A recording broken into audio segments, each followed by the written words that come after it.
Cholito. ¿Qué te parece, Cholita? ¿Qué te parece? Ya estamos conectados y ya estamos conectados con todos. Muy buenos días.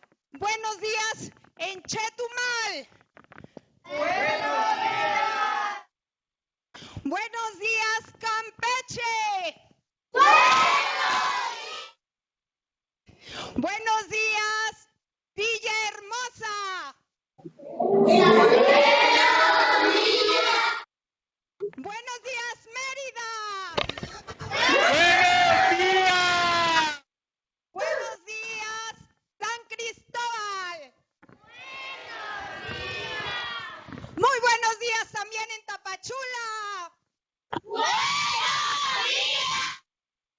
Buenos días en Cancún. Mérida. Buenos días. ¡Ay, muy buenos días en Cancún! Muy buenos días también a Ensenada y Los Mochis. Buenos días. Bueno, pues vamos a comenzar. El doctor Carbot va a dar la plática y le damos las muy buenas mañanas y muy bienvenida. Y bueno, estaba yo un poco agitada por las carreras. Y bueno, pues vamos a comenzar la plática. ¡Arranca video!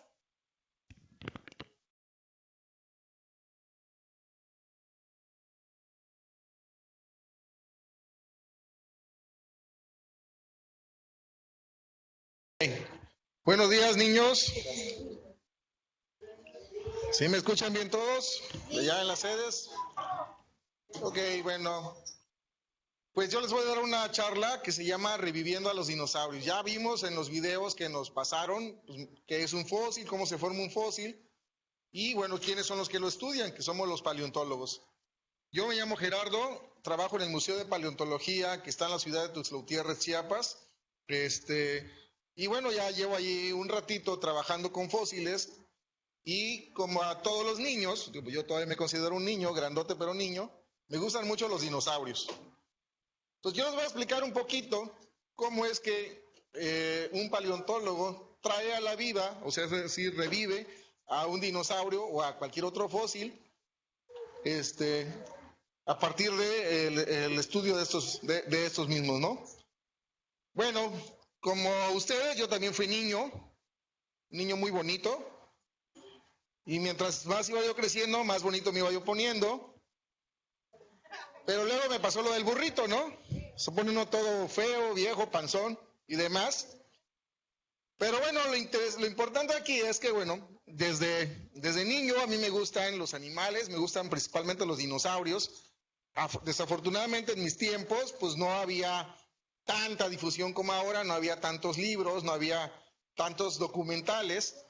Y por ahí aparecieron en alguna capitulito, 2, 3 paginitas en alguna enciclopedia, pero bueno, afortunadamente no perdí la pasión por esos animales, nunca perdí la pasión por lo que uno quiere, y pues eso me llevó así de manera muy rápida, les platico, que pasen la siguiente, por favor, allá en las sedes,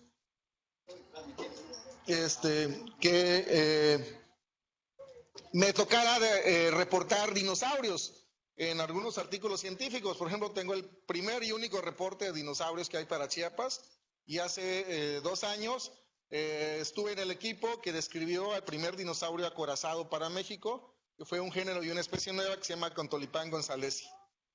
E incluso tengo escrito un libro de dinosaurios para niños que me publicó la editorial de la UAP, y justamente, bueno, porque la mayoría de la bibliografía que hay hoy en día no está dirigida a niños, ¿no? Prácticamente está dirigido para especialistas. Bueno, vamos a hablar de dinosaurios. Entonces lo primero que tenemos que hacer es reconocer cómo es un dinosaurio.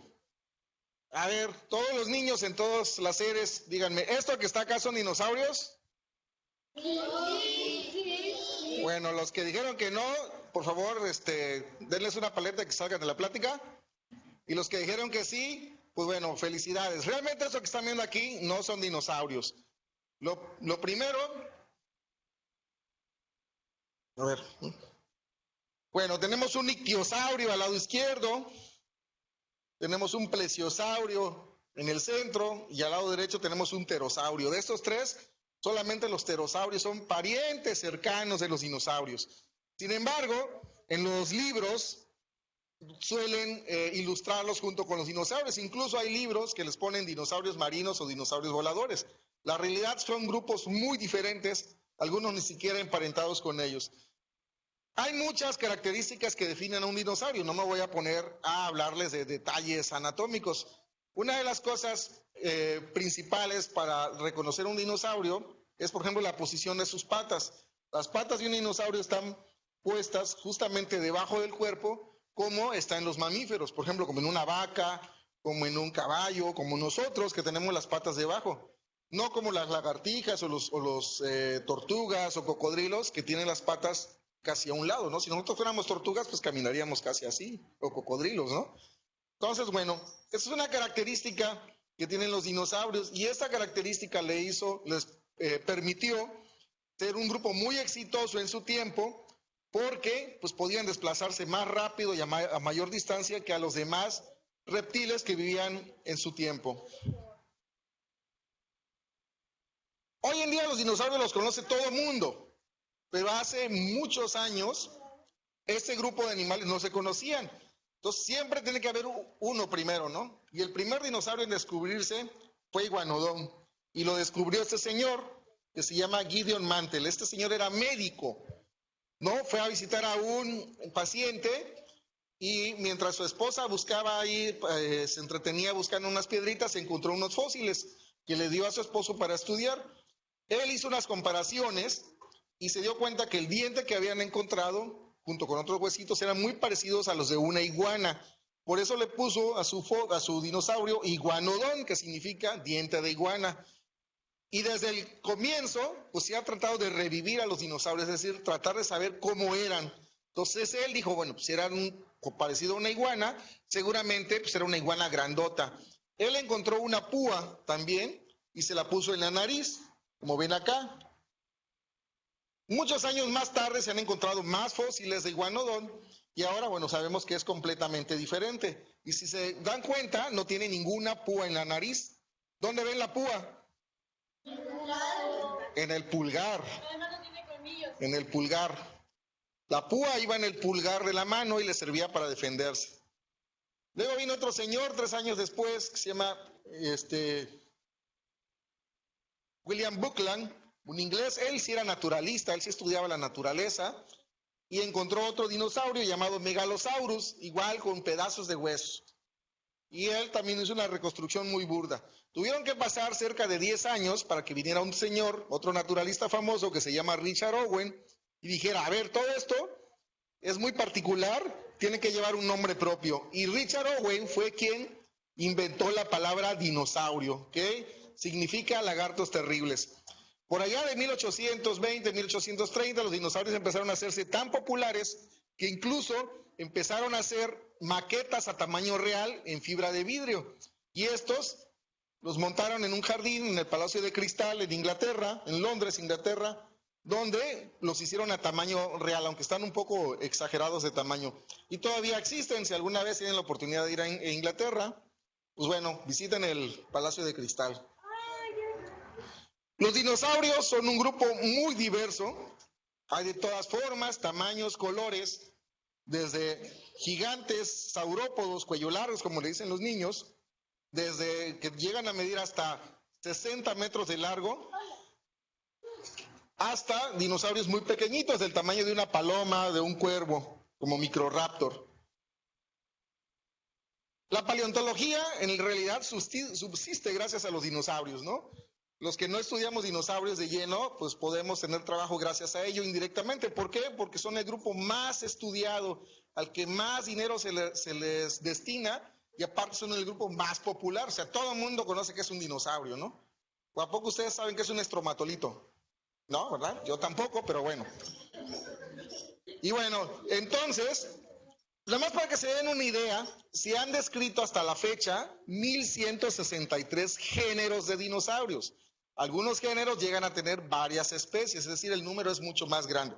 Y para que se den una idea de qué tanto los estudian, en lo que va del año 2020, ya han descrito 11 dinosaurios nuevos. El año pasado describieron 50 dinosaurios nuevos, es decir, descubrieron casi un dinosaurio por semana. Y así hacia abajo, en el 2008 describieron 42, incluido a Cantolipán González, en el que participé yo. En el 2017, 46, en 2016, 32, y así Pero vean ustedes la cantidad de dinosaurios que se describen por año, son muchísimos, ¿no? De repente me preguntan, oye, no, hay muchísima información. La información va mucho más acelerada de lo que nosotros podemos aprender día con día.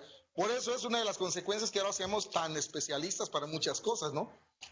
Bueno, perdón. Los dinosaurios, obviamente, primero hay que ir a encontrarlos en el campo. Para eso vamos, exploramos en las rocas y escarbamos. Y pues se llegan a encontrar los huesos. Estos huesos se llevan al laboratorio, se limpian y demás. A veces hay paleontólogos muy suertudos y llegan a encontrarse cosas como estas, ¿no? Dinosaurios prácticamente completos, calcados en las lajas, con las armaduras completas, ¿no? Incluso si pueden ver acá, tiene el contenido estomacal, ¿no? Caudipteris tiene el contenido estomacal. O Microraptor Key, con sus plumas, tanto en los brazos como en las patas, ¿no? Ojalá todos los dinosaurios se encontraran así, pero de esos 1163 géneros, la realidad es que solamente algunos se conocen completos. Muchos se encuentran así. La realidad es que los encontramos así. Un huesito de por acá, un pedacito de la mandíbula, una vertebrito por acá, un pedacito del dedo. Y ustedes dirán, bueno, ¿cómo le hace entonces el paleontólogo para reconstruir un dinosaurio, no? Pues por eso es que nosotros somos una especie rara entre los biólogos, ¿no? Tenemos, aparte de mucha imaginación, que tener muchos conocimientos. Hay que estudiar muchísimo, hay que ser muy bueno uno en lo que hace. Entonces, bueno, hay varias cosas que un paleontólogo empieza a hacer justamente para poder armar un dinosaurio. A veces tiene uno la suerte de encontrar varios ejemplares, no el mismo día, sino a lo mejor a lo largo de muchos años, incluso décadas, como Tiranosaurio Rex. Curiosamente, Tiranosaurio Rex, aunque era el tiranosaurio más famoso, solamente se conocía por 6 esqueletos parcialmente conservados. Ahora se han encontrado más. Y lo que hacemos es juntar las piezas de todo, ¿no? Como un rompecabezas. Si se dan cuenta, en el tiranosaurio de arriba y en el tiranosaurio de abajo, hay cosas ahí que uno no tiene y el otro sí, ¿no? ¿Me podrían decir qué tiene el de arriba? Costillas, la cabeza, vértebra. ¿Y el de abajo? El de abajo tiene las patas, por ejemplo, un pedazo del brazo. Entonces ya entre los dos podemos juntar las piezas y armar un tiranosaurio casi completo. A veces no tenemos tanta suerte de encontrar tantos ejemplares de lo mismo y lo que se hace es recurrir a los parientes cercanos, ¿no? El caso, por ejemplo, muy famoso de Spinosaurus aegypticus, uno de los dinosaurios más famosos que hay porque lo hicieron pelear en la película Jurassic Park contra el poderoso tiranosaurio Rex. Entonces, lo que tenemos aquí en varios colores es, por ejemplo, organismos que se han encontrado en diferente tiempo. Por ejemplo, lo que está en naranja fue lo primero que describió Stromer por allá de los años 30, que desgraciadamente se destruyeron en un bombardeo durante la Segunda Guerra Mundial. Lo que está en rojo es lo que se descubrió en espinosaurios recientes que se trabajaron apenas hace unos años. Lo que está en gris son cosas que no se conocen y los demás colores, por ejemplo el verde y el amarillo, son partes que se han complementado con parientes próximos, con un dinosaurio que se llama Baryonyx, con otro dinosaurio que se llama Suchomimus, con otro dinosaurio que se llama Gatauma, que son parientes de Spinosaurus. Entonces, bueno, uno supone que al ser parientes, por ejemplo, un león, un tigre, una pantera, un jaguar, se parecen muchísimo. Entonces, pues, al estar emparentados aquí, uno supone que pues las partes son muy similares y ya entre todos ayudaron a poner pedacitos del rompecabezas para poder reconstruir un Spinosaurus completo.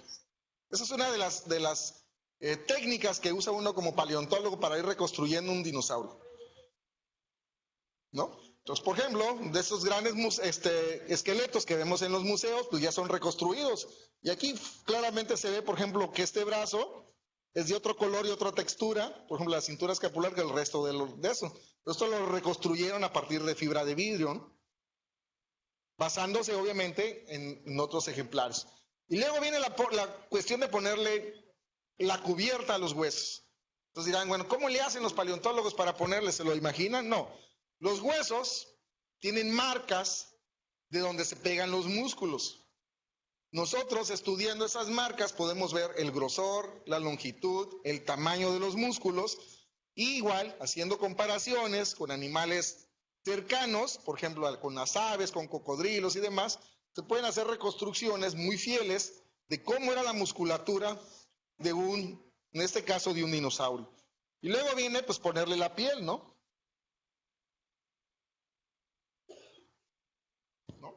Ponerle la piel para hacer la reconstrucción completa. Pero aquí no termina la labor de revivir al dinosaurio. ¿Qué nos haría falta para revivir un dinosaurio? El corazón, los órganos, bueno.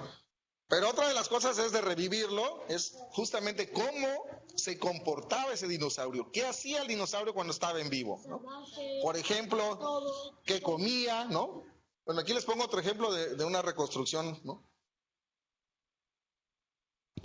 Entonces, bueno, hay que saber cómo se movía, qué comía, cómo cuidaba sus huevos, etcétera, etcétera. Entonces ya empiezan los estudios a detalle, ¿no? Vemos los dientes, por ejemplo, ¿no? Diferentes dientes de herbívoros. La forma de los dientes nos indican que comían diferentes tipos de plantas. Ahora, bueno, ya hay otros análisis que se pueden hacer. Entonces, a partir de los dientes, podemos, bueno, saber, en el caso, por ejemplo, de los saurópodos, que los dientes realmente eran como rastrillos que les servían para pelar las hojas de las coníferas de las cuales se alimentaban, ¿no? Entonces, ese es otro paso que hay que dar para revivir un dinosaurio, ¿no? Entender su fisiología. Ahora hay nuevos métodos para estudiar dinosaurios. Afortunadamente, la ciencia avanza a la par y lo ideal es que sea interdisciplinaria, es decir, que los matemáticos puedan trabajar con los biólogos, puedan trabajar con los ecólogos, con los estadistas, con los que hacen sociales y demás. Y eso da resultados pues mucho más contundentes. Entonces, por ejemplo, ahora, bueno, estas máquinas que se usan para analizar a los enfermos, que son los tomógrafos, también se pueden utilizar para analizar huesos del pasado. Entonces, a partir de los tomógrafos se pueden hacer reconstrucciones en tercera dimensión o se puede ver incluso dentro del hueso, porque nosotros no podemos verlo, ¿no? A simple vista. Entonces, por ejemplo, aquí les pongo el claro ejemplo de que metieron un cráneo de tiranosaurio rex al tomógrafo y lo que pudieron hacer es reconstruir su cerebro, ¿no? Entonces, analizando las partes del cerebro, podemos entender más cosas de su fisiología. Por ejemplo, aquí el bulbo olfatorio es muy grande. Eso nos hace suponer que los tiranosaurios rex tenían un olfato muy bueno y posiblemente eran como buitres, ¿no? Andaban olfateando, olían un cadáver a lo lejos, llegaban y se lo quitaban al que se lo estuviera comiendo porque pues eran muy grandes. Y podemos ir entendiendo cuestiones como, bueno, si tenía buena vista, no buena vista, buen equilibrio, si tenía velocidad de reacción y demás. También podemos ver al interior de los huesos y podemos saber si tenían crecimiento acelerado, un crecimiento lento. Podemos medir la densidad de los huesos y saber si vivían en el agua, y un montón de cosas. Ahora también con los modelos digitales, a partir de estos podemos entender bien, por ejemplo, realmente cuál era el centro de gravedad, cómo se movía, qué tanto podía estirar la pata, qué tanto podía estirar el cuello. Antes a los cuello largos los ponían como cisnes con los cuellos levantados. A partir de estos estudios se sabe que si hubieran puesto el cuello así, las vértebras se hubieran salido de su lugar.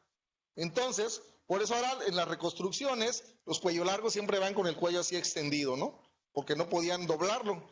Y esto es a partir de estos análisis que se hacen a través de los modelos digitales en computadora. Y para eso, los biólogos o paleontólogos tenemos que trabajar con programadores, con matemáticos, y es lo que les reitero de nuevo, ¿no? La importancia de trabajar entre todas las disciplinas en la ciencia.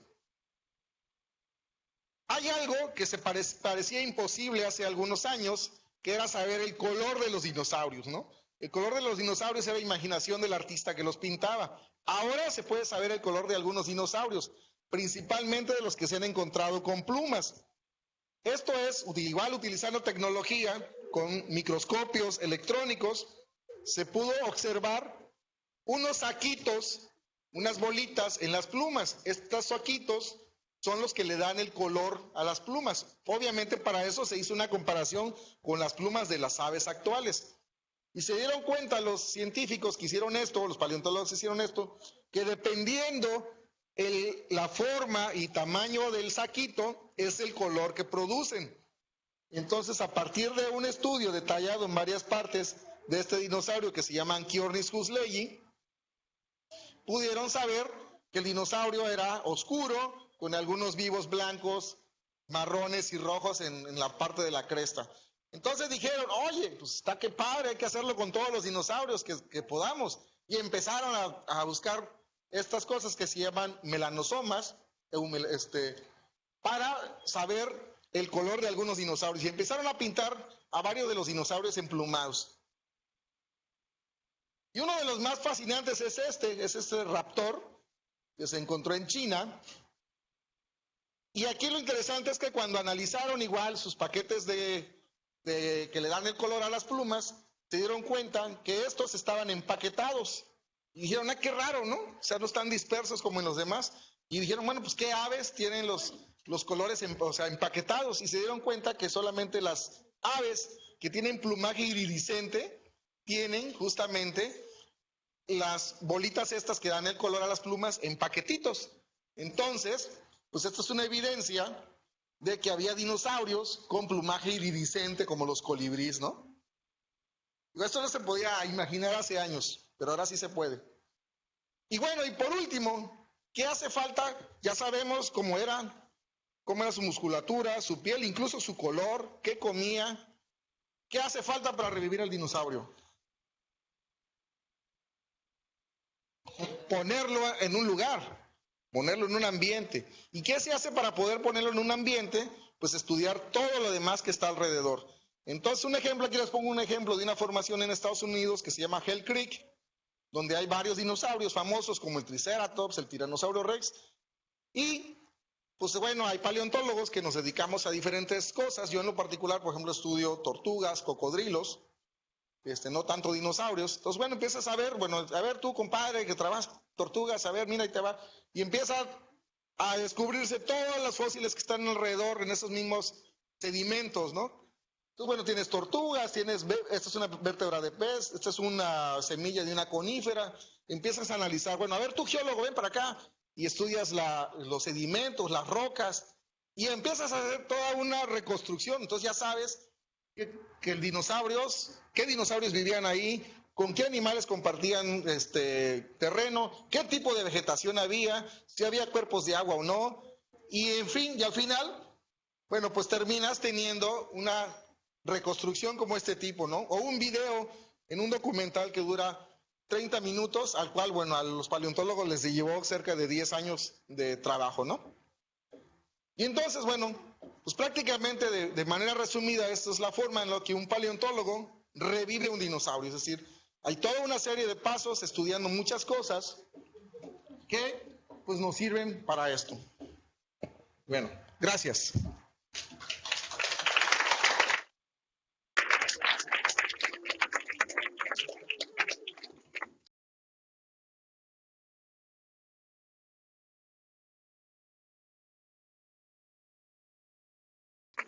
Vamos a pasar a las preguntas y empezamos con Chetumal. Sí, buenos días. ¿Tu nombre y tu pregunta? Hola, mi nombre es Camila y mi pregunta es, ¿cómo sabían el color de los dinosaurios que no tenían plumas? Es una buena pregunta. El color de los dinosaurios que no tenían plumas no se puede saber. Hay solamente uno que se llama Psittacosaurus, que se encontró en Mongolia, en el cual tiene parte de la piel fosilizada, y esa piel fosilizada tiene unas tonalidades, y hicieron por ahí un estudio que te mentiría porque no lo he leído bien, que le pudieron ellos saber la única que pudieron saber es que si el dinosaurio era oscuro por arriba y claro por debajo, ¿no? Pero en realidad no supieron los colores como tal.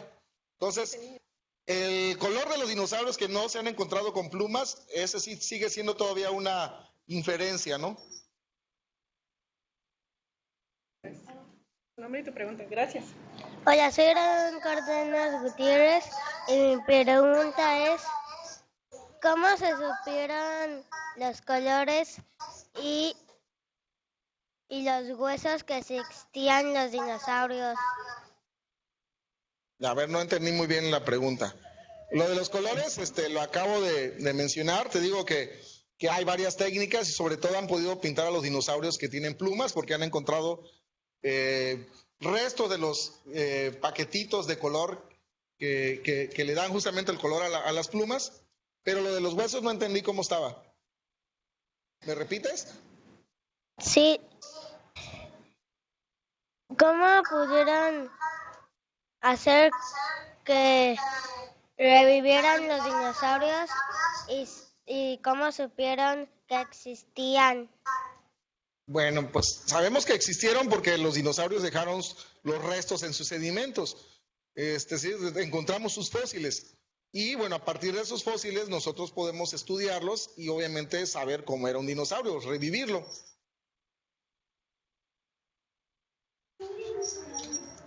Mi nombre es Josué. Hola, Josué. Mi pregunta es de ¿cuántos huesos tiene un dinosaurio? Esa es una muy buena pregunta. Varía el número de huesos.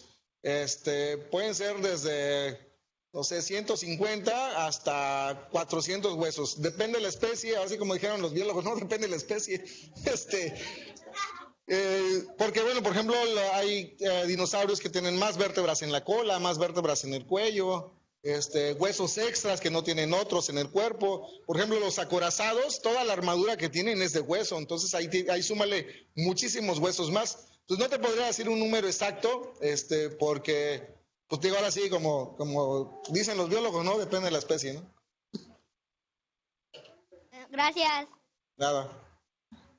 Hola, soy Katia y mi pregunta es ¿cuántas especies de dinosaurios existieron?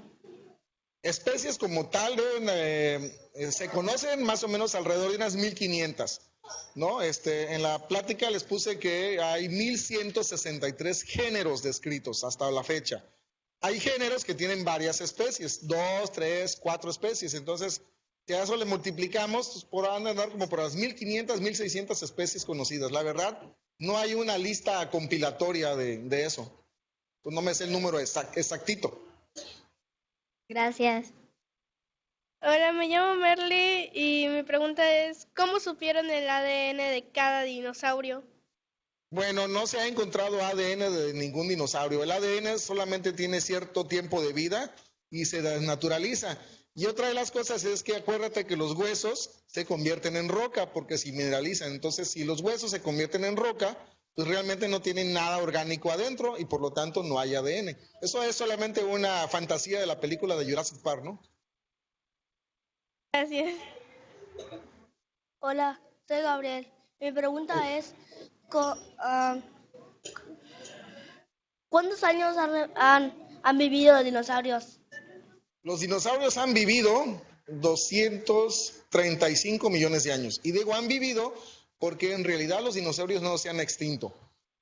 Hoy actualmente se considera las aves dinosaurios. Pues ahora dividimos los paleontólogos a los dinosaurios no avianos, que son los que vemos en los libros, y a los dinosaurios avianos, que son con los que convivimos actualmente. Entonces, si contamos la existencia de los dinosaurios no avianos y los dinosaurios avianos, prácticamente tienen 235 millones de años de existir, desde que apareció el primero hasta el último que está ahorita, ¿no? Gracias. ¿Tu nombre y tu pregunta?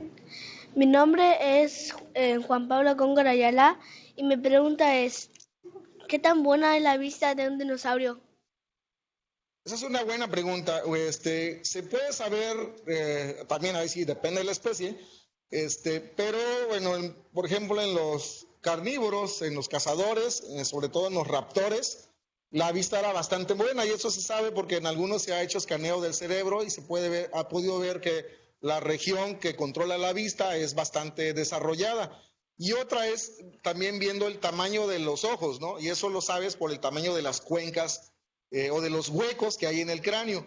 Entonces, pues sumando estas dos cosas, tú puedes más o menos hacer una idea, una inferencia de qué tan buena vista tenía un dinosaurio. Y aparte, y te acabo de mencionar que las aves son dinosaurios y las aves tienen una vista excelente, entonces pues tú supones que los dinosaurios también tenían una vista excelente.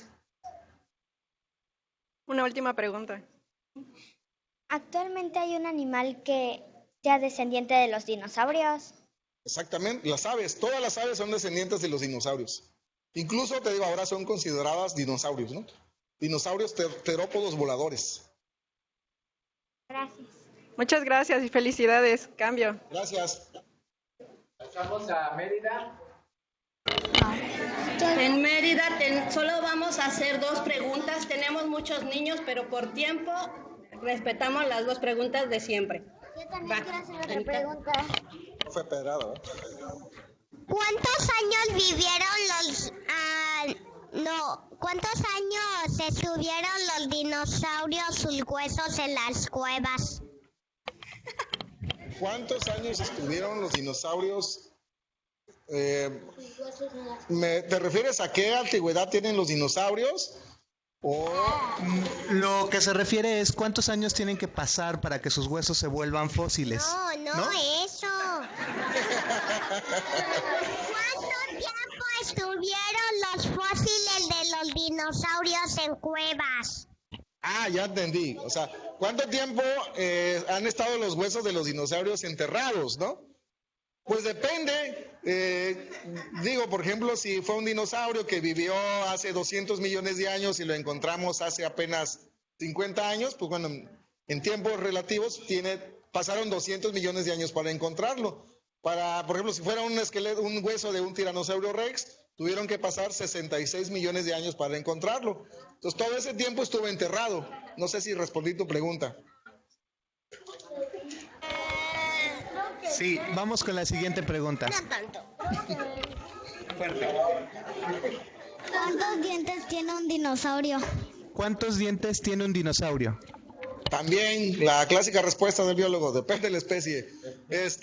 Pues ahora sí que es variable. Hay dinosaurios incluso que no tienen dientes. Por ejemplo, los dinosaurios avestruz, que son los ornitomimosaurios, no tienen dientes en la mandíbula. Y por el lado contrario, los hadrosaurios o los picos de pato llegaban a tener cientos de dientes en la boca. Entonces le digo, varía el número de dientes. Desde no tener hasta tener muchísimos. Muchísimas gracias. Nada. Pasamos a Campeche.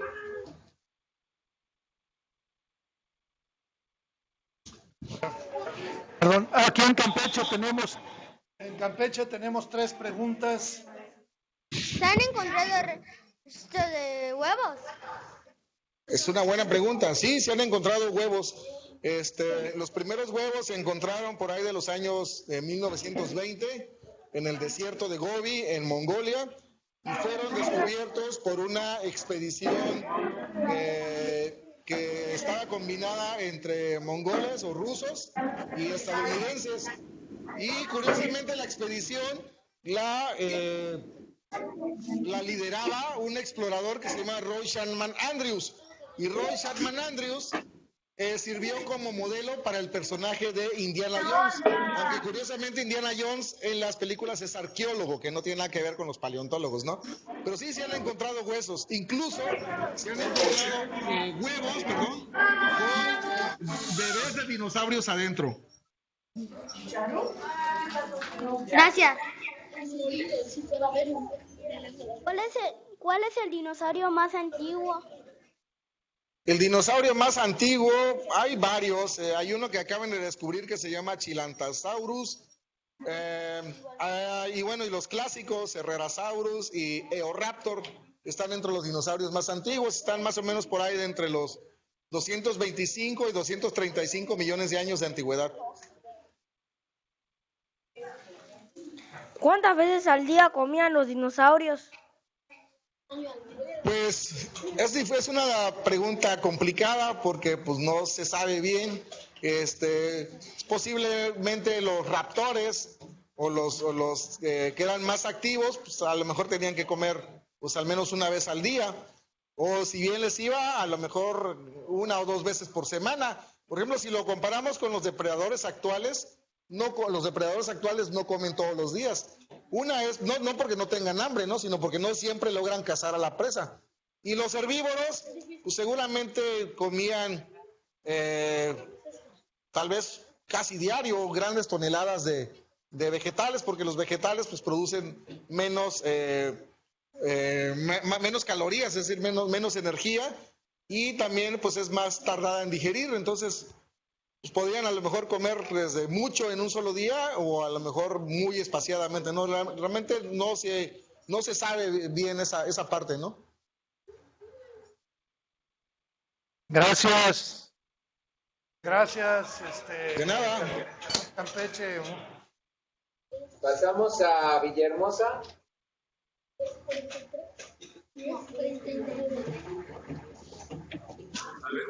¿Cómo se puede diferenciar un sexo de un dinosaurio contra una dinosauria?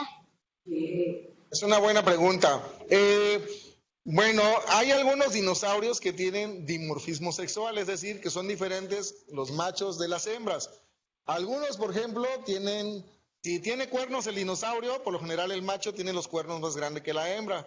Si tienen crestas, por lo general el macho tiene la cresta más grande que la hembra. Algunos especulan que también por el tamaño, que los machos son más grandes que las hembras. Pero aquí es un poco complicado porque en las aves actuales, por ejemplo, las águilas hembras son más grandes que los machos. Y también hay a veces cuando logras tener un esqueleto más o menos completo o muchos esqueletos completos de la misma especie, viendo los huesos de su cadera.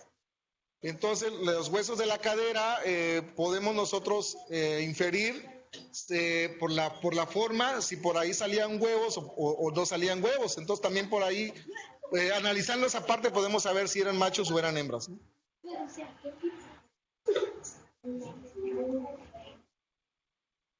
Un dinosaurio. ¿Cuánto mide un dinosaurio?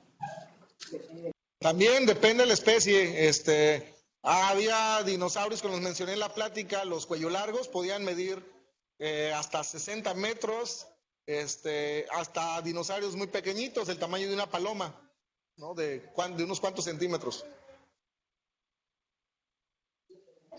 ¿Cómo se puede reconstruir un ambiente de un dinosaurio? Lo expliqué al final de la plática y es justamente analizando todos los fósiles que tenemos junto con los dinosaurios, sumándole los datos de los sedimentos, la vegetación y demás, nosotros podemos así reconstruir el ambiente en el que vivió un dinosaurio. ¿Cuántos huevos puede poner una dinosauria en un día? ¿Cuántos huevos podría poner un dinosaurio en un día? Es imposible de saber, ¿no? Tendríamos que viajar al tiempo atrás y verlos poniendo los huevos. Se han encontrado nidos con algunos huevos y, por ejemplo, bueno, de saurópodos se han encontrado nidos con 10, 12, 15 huevos. Se han encontrado nidos de raptores igual con un promedio de 6, 7 huevos. Ahora sí que acuérdense que había más de 1000 tipos de dinosaurios y todos tenían diferentes cuestiones fisiológicas. ¿Otra pregunta? ¿Cuántos dedos tiene un dinosaurio? ¿Cuánto qué? ¿Cuántos dedos tiene un dinosaurio? ¿Cuántos huevos? Ah, ¿cuántos dedos tiene un dinosaurio? ¿Cuántos dedos? Ah, ¿cuántos dedos tiene un dinosaurio? Bueno, en fórmula general tienen 4 en las patas, 3 sobre los que se apoyan y un dedito que va volando, como la pata de una gallina. Y en la mano también varía el número. En los dinosaurios primitivos hay de 5 a 4 dedos en la mano y ya en las formas más avanzadas hay 3. Incluso hay dinosaurios que solamente tienen 2, como el tiranosaurio rex, o 1, como un dinosaurio que se llama Mononychus, que significa justamente una garra, porque nada más tenía un dedito. ¿En qué era existieron dinosaurios? Bueno, los dinosaurios no avianos vivieron durante el Mesozoico, que se divide en 3 eras: Triásico, Jurásico y Cretácico. ¿Cuántos huevos pone un dinosaurio? Ya dieron.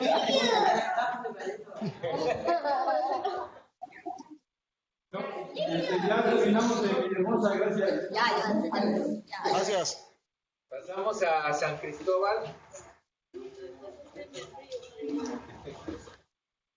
Buenos días, muchísimas gracias por la presentación y felicidades. Aquí Gracias. los niños están muy entusiasmados. Tenemos 3 preguntas.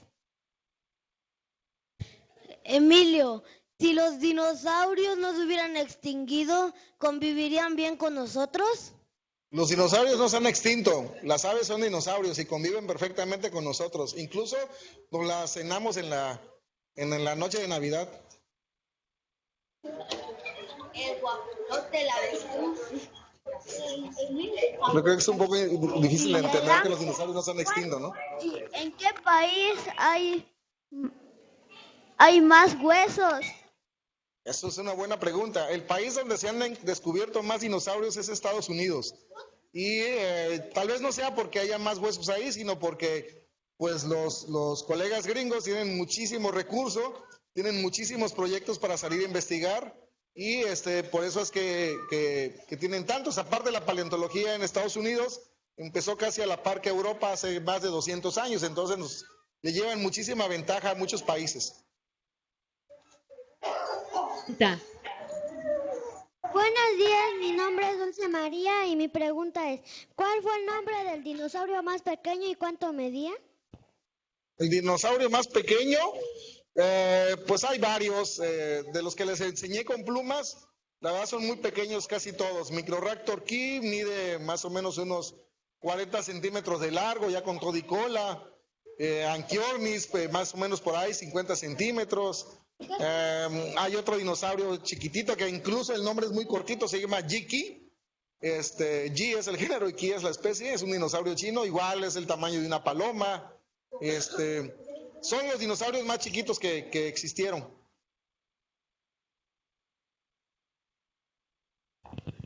¿Algo más? Bueno. Son todas, muchísimas gracias. Gracias a ustedes. ¿Hay preguntas en Cancún?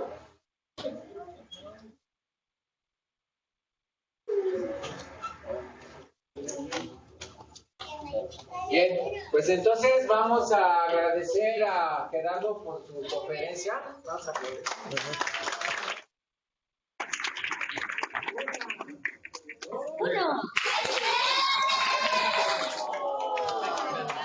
¡Fantástico! Muy bien.